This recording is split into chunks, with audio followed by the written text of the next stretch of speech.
Хөгжлийн гарц дэвшлийн үндэс болохоос саналыг иргэдээс цуглуулан сонсох бид хамтдаа Монгол Ардын нам эхлүүлсэн.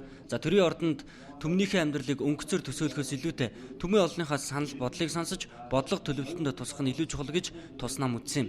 Тиймээс 6 сарын өмнөөс 21 аймаг 330 сум, нийслэлийн 9 дүүрэг 152 хороогоор аянаа өрнүүлсэн байдаг. Өнөөдөр харин мэргэжлийн судлаач Эрдэмтэн улс төрийн намуудын төлөөллийг оролцуулан иргэдийн саналуудыг хэрхэн биелүүлэх гарц байгаа вэ гэдгийг хэлэлцэж байна. Бидний захиаг хүлээж авсан иргэдээс бол олон захиа ирж байгаа. Энэ дотор бол ер нь хамгийн гол нь бол улс орны эдийн засгийн байдалд нэлээд хүндрэл бэрхшээл бий болчихлоо.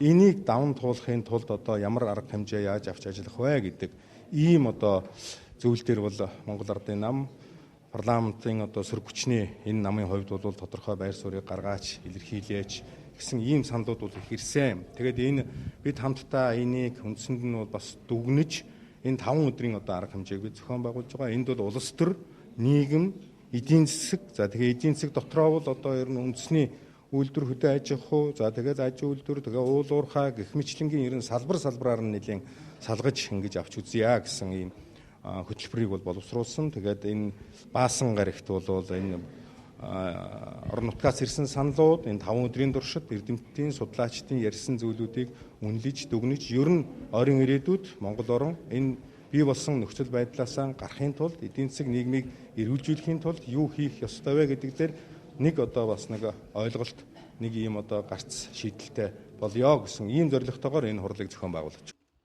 Өнөөдрийн бид хамтдаа үндэсний форумаар улс төрийн хямрал, үндэсний зөвшөлтсөл, улс төрийн тогтолцоо ба зөвшөлтсөл, төрийн албаны шинжилэл, үндсэн хуулийн шинжилэл, улсын хурлын сонгуулийн тухай хуулийг боловсронгуй болгох нь шүүх эрх мэдлийн шинтгэл, авилгатай тэмцэх асуудлыг боловсронгуй болгох нь зэрэг сэдвээр эрдэмтэн мэргэд улс төрчид чуулж байна. Энэ форум 26-наас 30-ны өдрүүдэд үргэлжлэх юм.